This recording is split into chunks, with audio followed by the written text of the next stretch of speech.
Good morning, Panthers. I hope you are having a fabulous Tuesday. Let's just jump right into the news. Seniors, this is a friendly reminder that tomorrow is your chance to get a free burger and fries at our local Cronies. All you need to do is bring your school ID and ask for the senior special. Who knows, you might even see some of our very own PTV crew members there.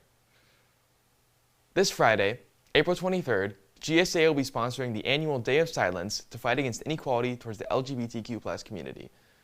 Anyone is encouraged to participate, but if you are interested, please fill out the Google form on the weekly newsletter so your teachers know you won't be talking in class that day. Those participating should also refrain from using texting or other forms of communication. Have you ever been curious as to how the pandemic has affected the performance of athletes? Michael investigates how the stay-at-home orders have affected the mental and physical aspects of sports for one of our Panther track athletes. Hey Panthers, I talked to one of our student athletes and he weighed in on the upcoming track season. So I'm a track and field athlete. I'm a short sprinter. As a short sprinter, I compete in all of the events from the 100 meter to the 400 meters. So that includes the 100, 200, 400, and the relays.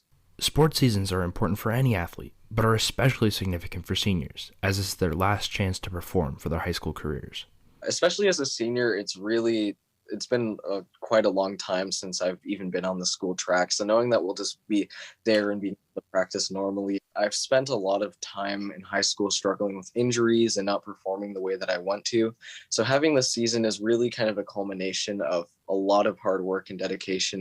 While some might assume that the pandemic and the ensuing stay-at-home orders would cause an athlete to fall out of their routine and level of fitness, that is not the case. So over the course of the pandemic, it actually hasn't been too difficult to stay in shape. Apart from the beginning, I had to spend a lot of time training by myself, but I've been fortunate enough to have coaches who are willing to train me and a few of my teammates in a small group setting. So having that, being able to run about 3 times a week and training on my own with my teammates has been a really motivating and good way to keep me accountable and also continue to improve throughout the pandemic.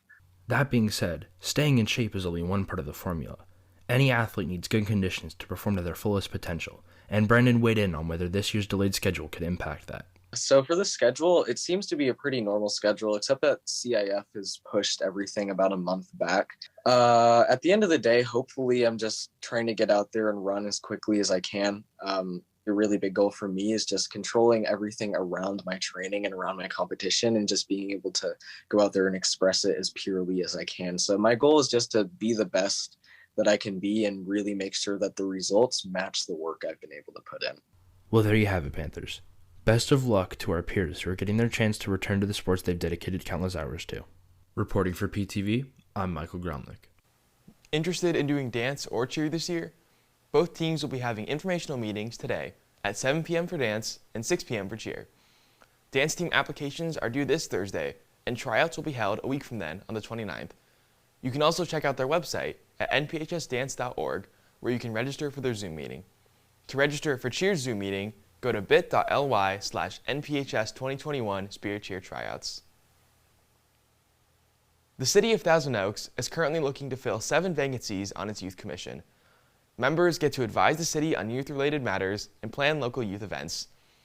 If this sounds interesting to you, check out their website at www.toaks.org/boards.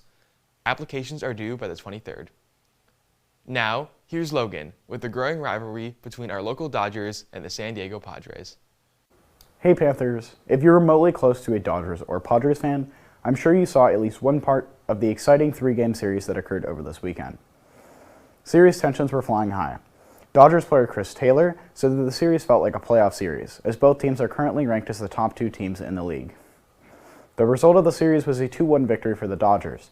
The Dodgers took a 12th inning nail-biter in Game 1, they took the second game pitcher's duel, and the Padres took away a 5-2 win in the third game. Benches cleared twice this series, and the teams still have a total of 16 games to play against each other this year. With the Dodgers' success as an organization seeming unwavering, and the Padres hosting some of the best talent the game has seen, this rivalry seems like one that'll last for years to come. Back to the desk. Freshmen, sophomores, and juniors want to be a part of your grade's class board next year?